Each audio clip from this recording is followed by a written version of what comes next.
Morning, everyone. Hope you can all hear me okay. This is Matt Stokes, and I'm talking to you today about design tips for learning design. I'm going to get started with the webinar now. It's 10:02. Thanks very much for taking time out of your day today to watch this live. And if you're watching this on our webinars on demand on the community, thanks for taking a look. So just wanted to introduce myself properly first. So this is me. I'm Matt Stokes. I'm visual design lead here at Totara. I work on some marketing projects for the company and also on some of the content and some of the materials for the community, the Totara community, and the academy as well as part of that. So I'm a designer and illustrator, and I've worked on lots of e-learning projects in the past for lots of different brands, things like ice cream companies and communications firms and police forces even. Here at Totara, we're always producing lots of different materials for the academy, like I mentioned, and that can vary from animations to PDFs to leaflets. So you'll hear me mention the Totara community and academy a lot. A lot of you guys watching the webinar this morning, you'll have found this webinar through the community, for example. And for those of you that don't know, it's a place to go to talk about all things Totara and learn about Totara, our learning platform. So in there, you'll come across a lot of the materials that we'll see today. If you haven't signed up, do sign up. It's free and it's a great resource if you work in e-learning. A little bit of housekeeping. I hopefully shouldn't be speaking longer than about 40 minutes. And if you've got a question, as my colleague Matt Lineker said in the chat, do put it into the chat. We can pause at the end of sections. So if something comes up, throw it in there and we'll take a break and look at questions throughout the webinar. And just to remind you guys and myself that this is being recorded, so you'll be able to watch it back if there's a bit you missed because you have to go out to a meeting, or there's a part that you want to go over, maybe there's a detail you want to look up later. So firstly, why are we talking about design? So I've said I'm a designer and illustrator. A designer's role is to ultimately give form to content. So maybe you're not a designer, but you'd like to improve how your learning content looks, and you'd like to know a few pointers where to start. Maybe you are a designer already with lots of years experience. Hopefully this will be sort of a refresher for you, really. Maybe it'll give you a kind of a reminder of a fundamental idea of something we do every single day on autopilot.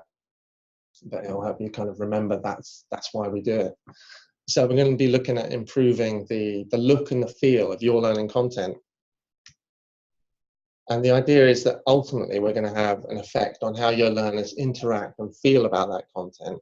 So I go from a very sad face to a very happy face there. Maybe in your role, you're given the content by a learning designer. There you go, a nice little Word doc like that. Or maybe you're devising the content as you go. Perhaps you're responsible for writing some of it as you go. Maybe you're responsible for the entire thing. Either way, you'll still have to decide how this content's going to look.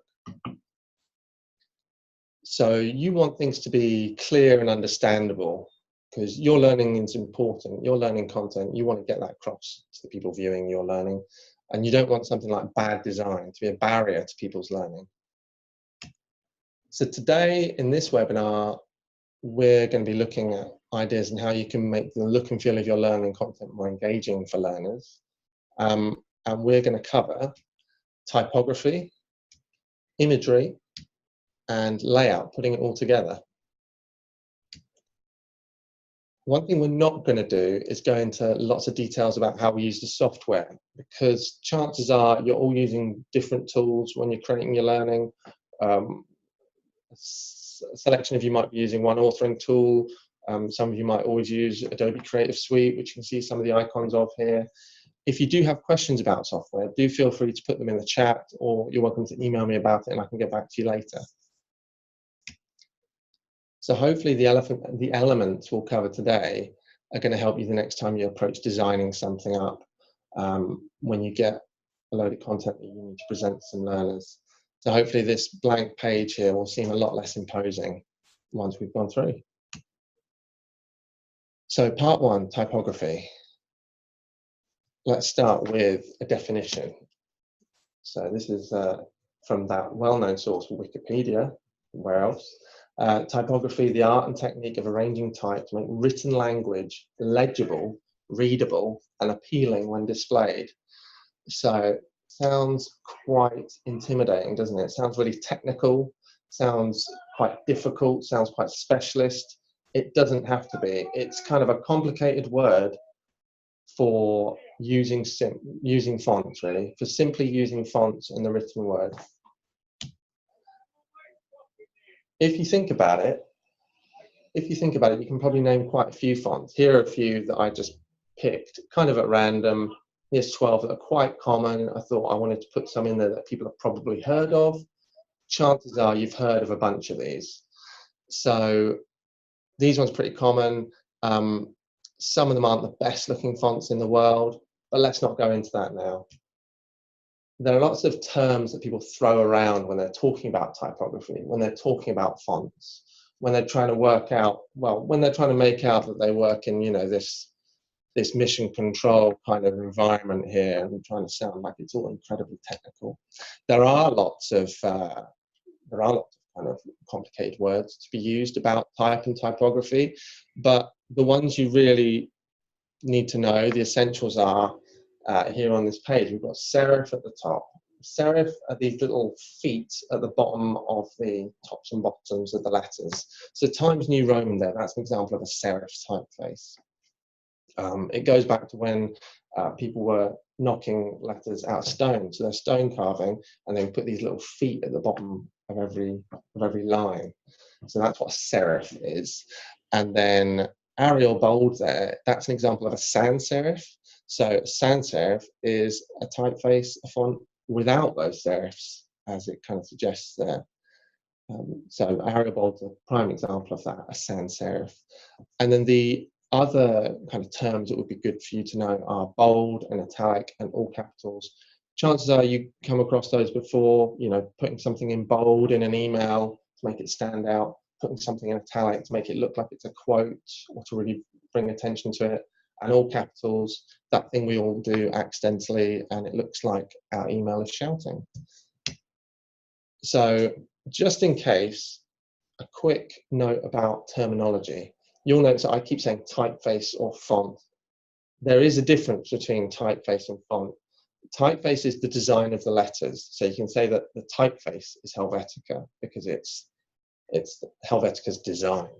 And then a font is a delivery system. So what the file that you download and then use on your computer, that's a font because it's like a replica of the design of Helvetica.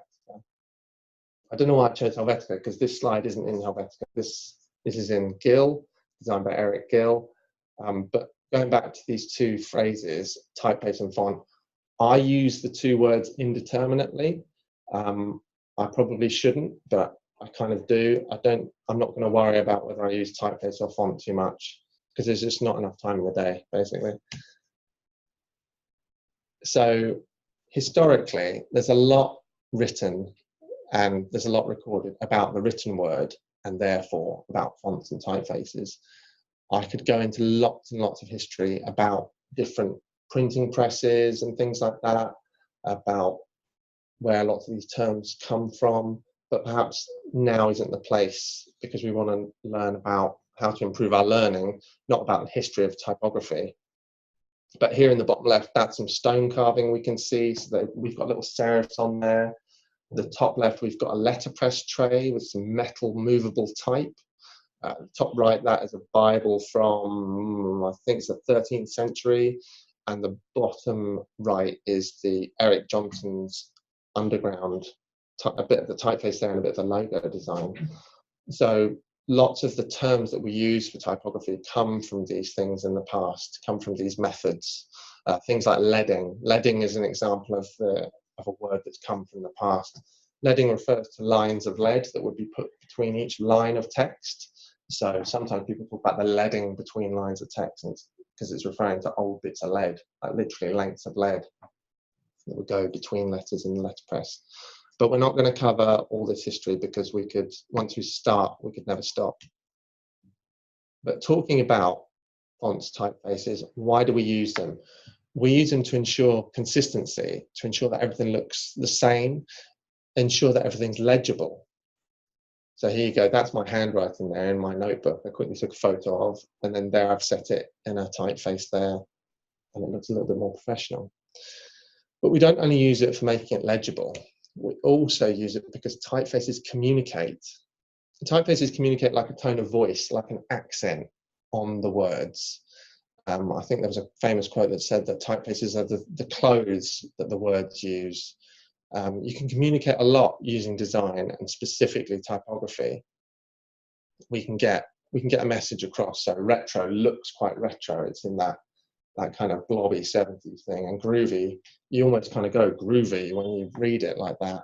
And I'm not going to do any more accents for the rest of them, but these are some examples of how you can convey a feeling or convey a look through the typeface you use. So we can use them to get a message across, like, can you guess what my favorite TV show is? Okay. I'm speaking rhetorically, I'm not going to answer it. Or can you tell which airline I'm thinking of right now? Or perhaps you might be able to guess what my favorite soft drink is by looking at this.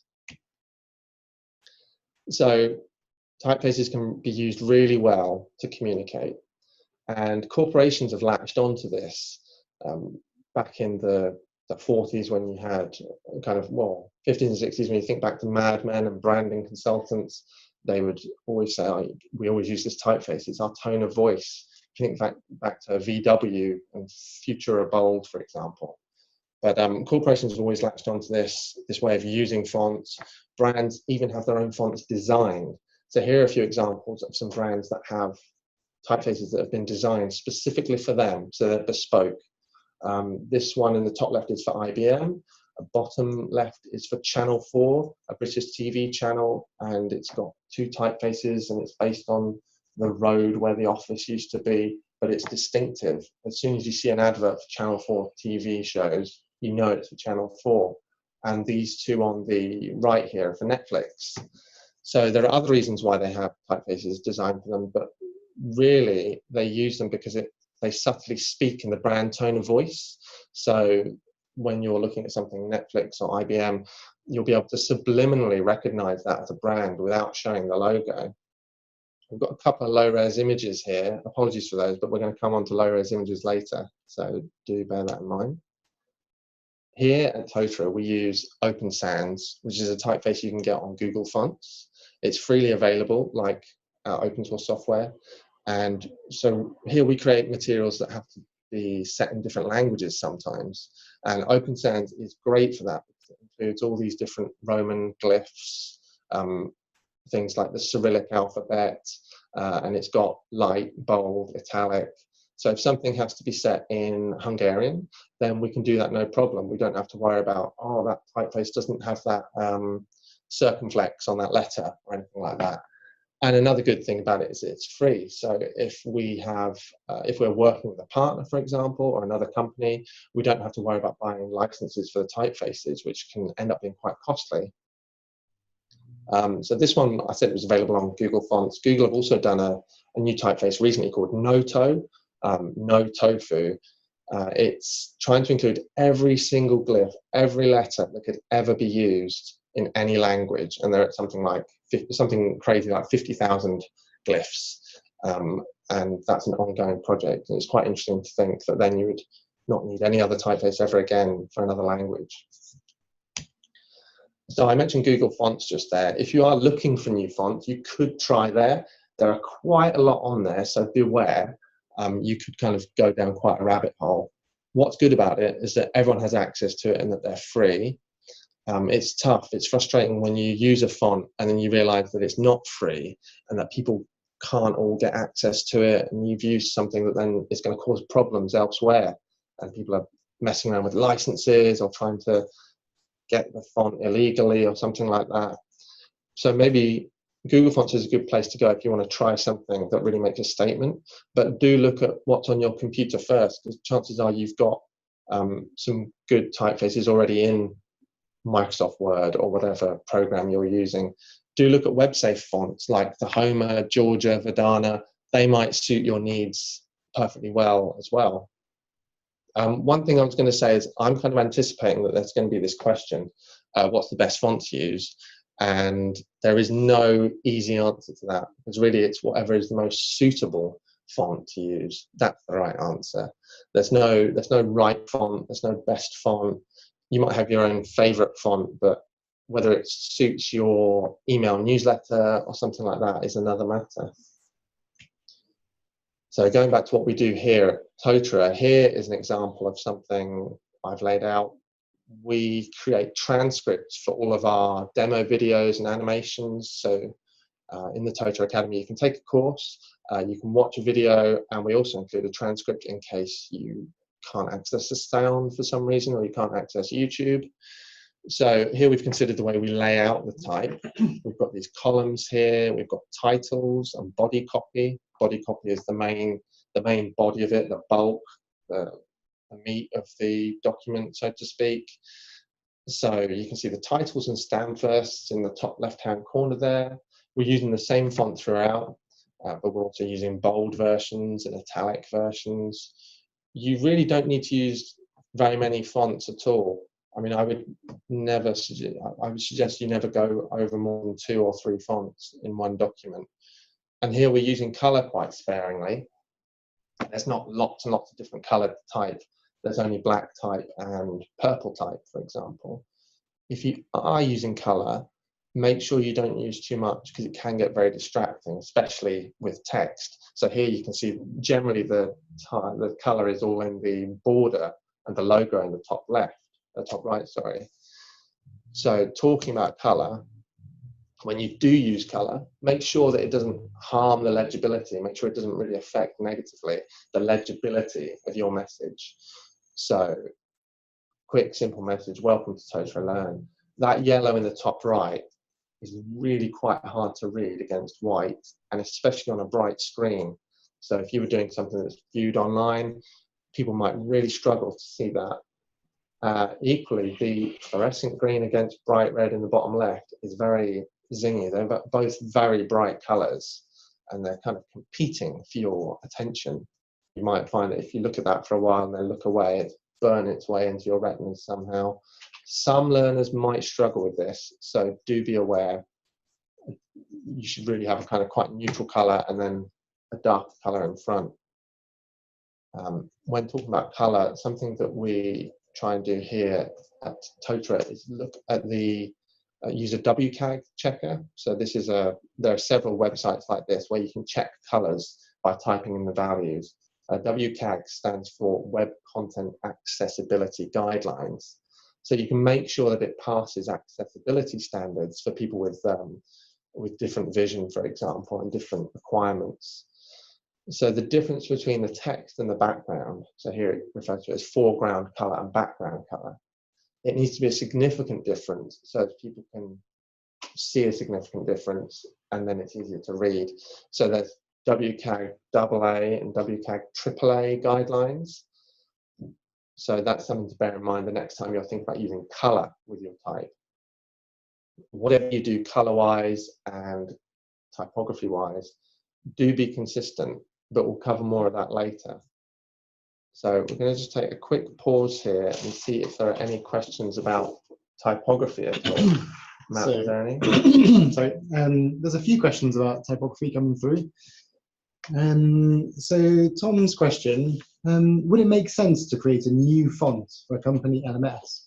And if so, how unique would that have to be? Oh, what a great question. It would be quite a big job to create a new font, I think. There are companies like those examples I showed earlier for Channel 4 in the UK and Netflix. They spent a long time creating their new typeface. Another example is BBC. They have a new typeface called Reef, based on lots of different research. So it is a big ordeal, but not to say it's not worth doing. You might have to look at how it would work on your LMS, whether it would work for everyone, accessibility-wise, what would happen if it wasn't able to be loaded or something like that. It'd certainly be an exciting project. I'd encourage you to look into it, but just make sure that you're not kind of going to spend 2 years on a typeface. Beware. So Emma also commented on that and said she thinks the business branding should be enough for the LMS, but perhaps a few adaptations could work for an LMS. That's interesting. Tom also said, should there be a consistent font, or could this be adapted to the content? For example, if you're doing a gamification feature, should the typeface be less formal? It could be, as long as whatever the content you're gamifying can get away with being less formal. If you're doing games about something quite serious, yeah, why would you be doing games about something quite serious? But you could use another typeface to show that you're in a different type of content. Yeah, that's certainly something you could consider. Ross is asking, should your font match the font in your logo, or is it okay to change the typeface? Yeah, it's okay to not be the same as what's in the logo. Often kind of a company's corporate font that they choose, or the one they've designed, complements the logo, and it doesn't necessarily look the same, but it's about being consistent. So the Netflix logo is not set in their typeface, for example. We've got the Netflix logo and then their typeface for all of their user interfaces. Julie asks the question as well, or Julie just makes a comment really. She says, we use a branded logo, but use different fonts depending on the audience of our LMS. So the idea there of really changing the font depending on the audience. What do you think about that? Oh yeah, that's interesting. I suppose if you were looking at speaking to, if they were quite distinct audiences, like if some of them were children, that might be a good thing to do. Yeah, that's quite an interesting insight into how people are using things on their LMS. So thanks for sharing that. Yeah, thanks, Julie. So that's all the questions we have at the moment on fonts. Great, cheers. So part 2, we're going to talk about imagery. So we've looked at how to treat text in our learning designs. Let's now consider the imagery. So first slide, a bit controversial. Please don't just go to Google and find something there and use it. There are several reasons I mention this, but mainly it's because of the copyright permission. You probably it won't be a Creative Commons image that anyone can use. You've got to make sure you've got the copyright permission to use it. And also chances are that the quality of the image aren't that great, especially on top image results of Google. It's probably a low resolution image. It's probably not that great.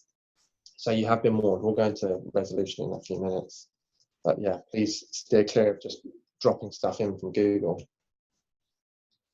When we're looking to use imagery, we want to reinforce our message, not work against it. So here in this slide, I've got a title in the top left in white, and then I've got a piece of text there in black in 2 paragraphs. And it's all set out in Open Sans. And alongside it on the right, I've got an illustration there, 3 kind of like sequence of images there. Here we're using an analogy. You might want to use an analogy the next time you're doing some learning content. So this is something representing the concept. It's talking about progression and growth. So I've got this growing plant here. You might want to use an analogy to represent the concept in a different way. But something you've got to be aware of is that it needs to be something quite common and quite understandable to everyone. It can't be niche. It can't be really difficult. Do check it with your colleagues if you're using something like a set of stairs or a pair of shoes to represent something in your learning content. It's always good to check with people. And then you might want to check the subject matter of your image and of what you're designing. So many times you see kind of fundamental mistakes like this being made, where people have got the image of the wrong car. Is it a true representation of what you're describing? And another warning, it's not all warnings, but another warning, do beware of making jokes. Remember that people might not have the same sense of humor as you. You might not want to be humorous at all, really. You'll notice here that I haven't tried to make a joke that falls flat on its face. I wouldn't want to make an inappropriate joke or anything like that. So steering clear of humor might be helpful when it comes to images. There are lots of good free stock photography sites like this one. This one's Unsplash. It's a good alternative to things like Getty and Shutterstock. When you're searching these sites for imagery, you might want to consider how you're describing what you're looking for. sometimes by changing up a couple of words, you can much more quickly get to the kind of image you want, just because it's maybe described in a different, more international way. Or you might have used a colloquialism, or you might have used a kind of an informal way of referring to a mountaintop or something. So when you do choose a stock photo, one thing to check is whether it looks too staged. Maybe you want to make sure that it doesn't look too fake, because your learners, you want them to kind of buy into the learning. You don't want them to kind of dismiss it because they see another image of two people shaking hands, making a deal or whatever. We've all seen them, so watch out for them. I mentioned this earlier, but image resolution is something you've got to be aware of when you're choosing which images to use in your learning content. You hear the terms low resolution and high resolution. So low resolution can be okay if you're just using something on screen quite small, but really you'd want your images to be in high resolution. It's referred to in DPI or PPI, that's dots per inch or pixels per inch. I've got this image here of some graffiti that was taken around, that's in Brighton, where we come from today. This image is a good quality image, it's in focus, it's a high resolution photo, and because of that I can have it fill the right hand side of the screen like that. So beware when you use an image from the internet, as I've mentioned, not only for the copyright but also the bad resolution. You might have been able to find an image more like this, which perhaps through this webinar, the way you're viewing this webinar, might not look that bad, but it is actually quite pixely and you wouldn't be able to scale it up. It's a 72 DPI image, it's not very big, it's only about 250 pixels high, so there isn't actually much information there. You can't just scale up an image and it still look nice and crisp and clean and presentable. So there we go, it's not good, it's bad. You might want to consider some styles of imagery that you want to use in your learning content. I know that in the Academy we have styles we use, often black and white images, for example. So you might want to use isolated objects like this sofa here. People might often be shown as cutouts like that. You might always cut them out so they're isolated, so you can have them against flat color. You might have all your images as black and white. Like I just mentioned in the Academy, a lot of our SCORM content uses black and white photos as backgrounds. So they might be varying photos with lots of different colors in, but by making them black and white, they look a little bit more uniform and a little bit more subdued and in the background. Or you might use a duotone, something like this. So it's all just shades of one purple color. So if you employ one of these styles and then do it consistently, you'll have this recognizable look to your learning. So if you've done that to your imagery and you treat your typography a certain way as well, you've already got this look and feel that you can go back to again and again, and your learners can be more familiar with. We also use illustrations like this example here in the Academy. And your images don't have to be photos, and the style of the illustrations you use could be chosen to suit your brand. Here are some illustrations in the Academy. These are fictional scenarios, and we use them for our animations as well. Your illustrations could be quite stylized as well. Don't be afraid to make a statement. Some of the stock imagery sites have lots and lots of illustration. Before using them though, do consider your brand, whether it fits with your brand, what the image is saying to the learner. So this image here, maybe this would suit something about the Internet of Things or about connectivity. It might be good at the beginning of a course to spark ideas, maybe at the beginning of a SCORM piece, but it's not that authoritative. People might not kind of take away lots of information from it. Your imagery could even be icons as well to help hammer home bullet points. So for example, you might be talking about people, so show an icon of some people. You might be talking about a key discussion point, or you might be talking about a tight deadline. You can help kind of emphasize things with icons like that. It doesn't always have to be photos.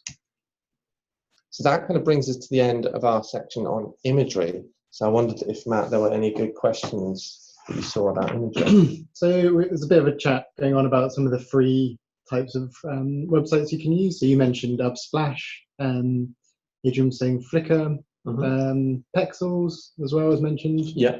Pixabay. Pixabay? Oh yes, okay. The Flickr, as long as it's on Creative Commons license, that's okay. But some people, they do kind of insist that it's still theirs, even though it's up on the internet in huge resolution. But fair enough, it's still theirs. So yeah, please don't use it. So quite a good question from Tom here about sort of meaning of learning and images. So Tom asks, is it relevant to add an unrelated picture to a plain background just to make it look better, less empty? So furthermore, often presentations include clip arts that are sort of relevant for the content of the slide. Do these actually have any value or just distract people? Sort of a question for everyone, really. If it's backing up the message, if it's adding something, then by all means use it.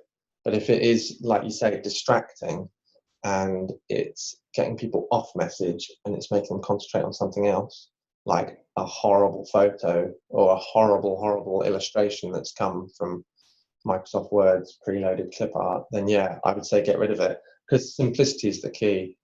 If it's complementing your message, then yeah, go for it. But yeah, I see what you mean. That is a big problem, because people, when they have to do presentations, they kind of put the kitchen sink in. Yeah, so reinforcing a meaning of learning with the imagery. And Tom also asks if moving imagery is distracting. So sometimes people say they get dizzy when they look at GIFs and things like that. Yeah, it could be. It could be at times if it's used kind of sparingly. I think I've only used one moving animation in this whole presentation, and it's only on screen for a very short amount of time. If I was going to be speaking a lot, you might find your eyes going to that clock and you might stop listening to my voice. So I suppose if you use them sparingly, that'd be good. It really depends on your content. It's similar to what's the best font to use. It really depends on the content, what's most suitable. If people have to watch something, you might have their attention for longer. But if people don't have to watch something, you want to be kind of more careful with how much of their attention you take. Okay, let's just ask another question, which comes back to font actually. Just to know, what's your opinion of using different fonts for online versus print? So downloadable assets versus online.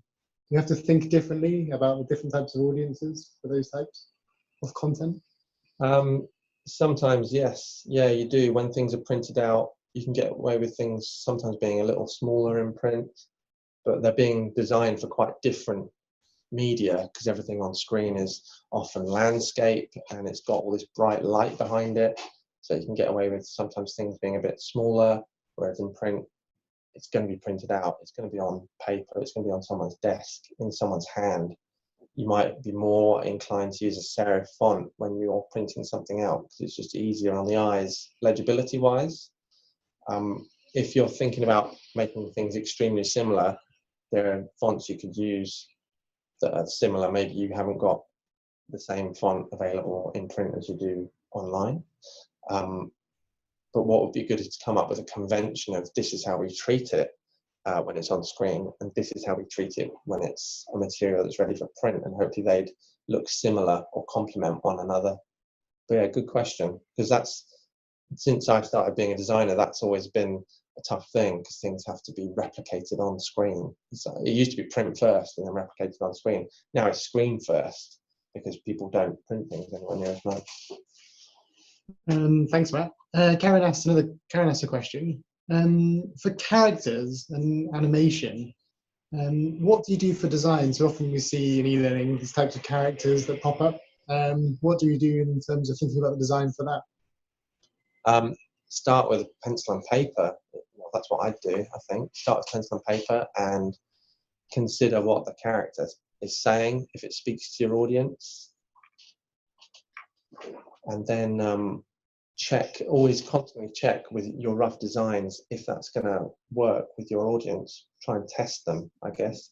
Yeah, it's something I haven't done a huge amount of, character design. I do illustrations of people, but they're not kind of characters that keep being brought back again and again, almost like a mascot. Yeah, it'd be interesting to know what everyone else thinks about that as well. So it's interesting to know if people do use characters a lot as well, or is that something we should move away from? Or our characters are really good at use of free learning? So that's an interesting question. It's something that Laurie brought up in our user conference recently as well. Tom asked, do you know a good free website for vector icons? You could look at the Noun project. That's one I've looked at before. I think that's pretty good. I think you have to make an account, and I think you have to credit the ones that you use. So do look out for that. There are others, but that's the first one that comes to mind. So yeah, give that a try. Thanks, Matt. Great. I'm going to crack on with the third part of this presentation, all about layout, all about putting it all together. So we've considered type, we've considered imagery you're going to use. Now it's time to put it all together, whether that's in a course page or in a page layout, or a program like InDesign that we often use, or an authoring tool like Adapt. I've chosen an image here of some magazines because they're generally a successful mix of images and text together in a neat little package.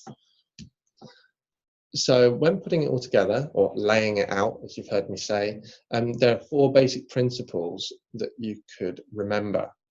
I got these from a book by someone called Robin Williams. The book is called The Non-Designer's Design Book, Design and Typographic Principles for the Visual Novice.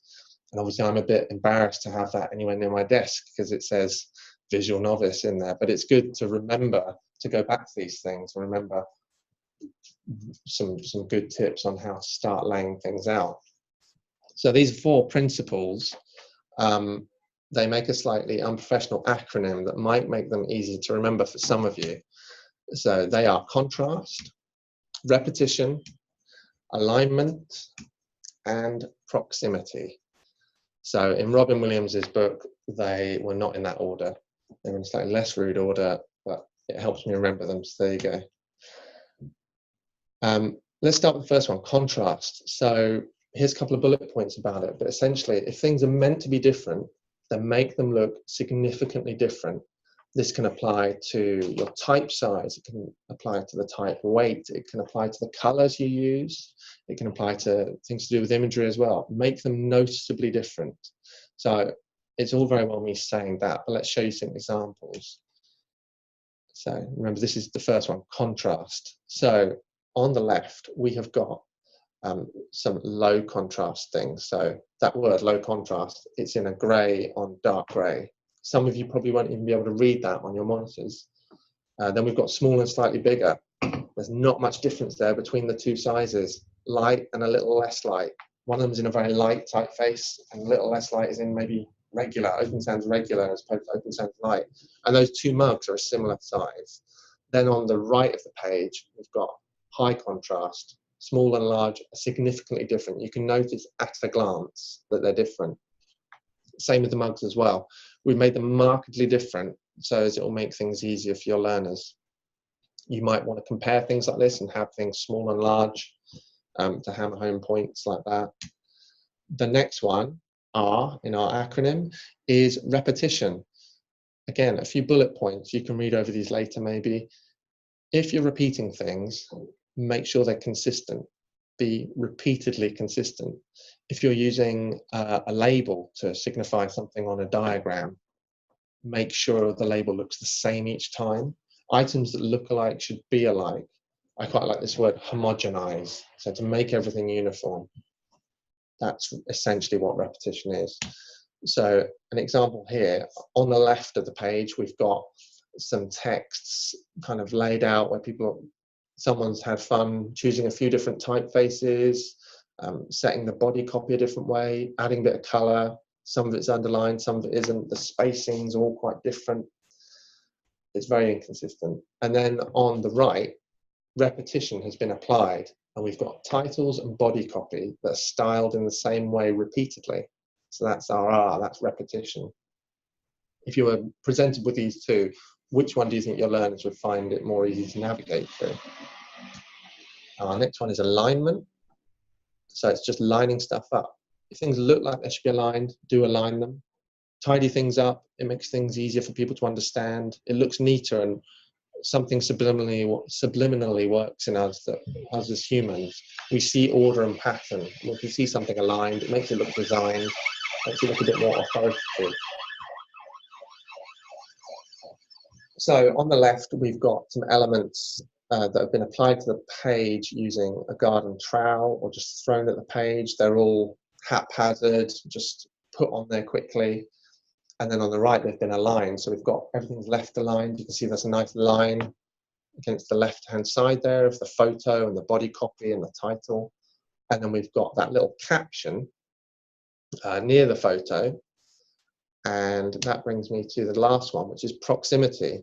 So building on alignment, if things are related, put them together. That's what proximity is. Make it much easier for your readers, and separate things that aren't meant to be related as well. So here on the left, we've got, again, that garden trowel's been used to just throw these things on the page. And then on the right, we know that the white bits of text definitely go with the image above them. So we know that the pink image of the robot's head, that bit of text beneath it, definitely refers to it. So ultimately, if we follow the contrast, repetition, alignment, and proximity, if we follow them consistently, it will help your learning design. It will help people go through your learning.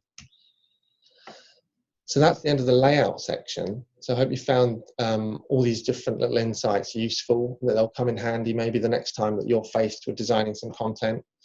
I showed this image earlier, a blank page. Hopefully that blank page is maybe not daunting as it was earlier, and you'd feel better approaching it.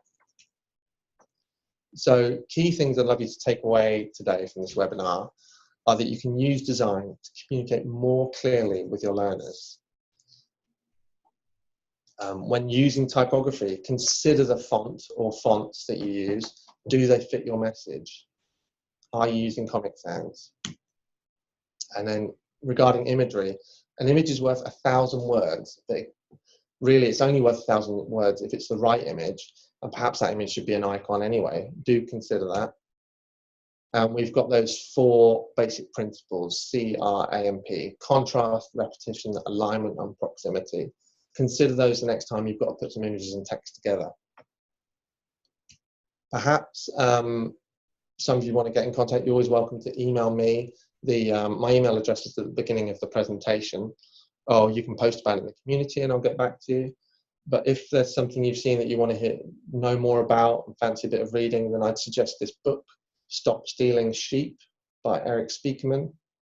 It's all about how type works. It's all about layout and imagery, so do have a read of that if that's something that you'd like to know more about. And there's also a film made all about the typeface Helvetica. That's a documentary that's not just about type.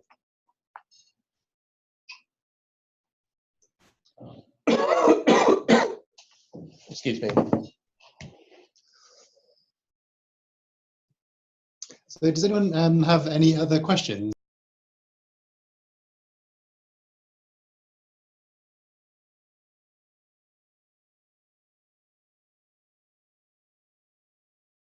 So some questions here. Tom's asking, would you recommend using templates for layout? Are there any good websites out there that make templates for InDesign? Liz mentions that InDesign actually has templates available in it. But does anyone else know any good websites? I don't know if you know any, Matt, for templates. No, I would have suggested what Liz said, actually, that there are some in InDesign.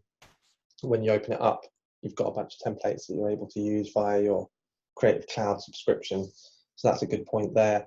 I'm not sure off the top of my head about sites that do templates for InDesign, but if you're using an authoring tool, often they start with templates to get you started. Okay. Another question, could you recommend a good book regarding the psychology behind certain designs? For example, what the effect that a certain color has on choice or meaning? I don't know of any straight away. Would you be able to, Matt? I don't know. There's lots of like Selwyn and Lewis do lots of things on like the semiotics of learning and meaning behind that. But in terms of like sort of commercial choice, like blue makes you calm, things like that, I'm not sure. But if anyone has any ideas about those types of books, feel free to post them in the chat. Do look up that Robin Williams book about the non-designer's design book. What's the title of the book again? The non-designer's design book. So Robin Williams, the non-designer's design book. So all good bookshops, I think. we don't know Robin. No. Yeah. Does anyone have any other questions before we finish for today?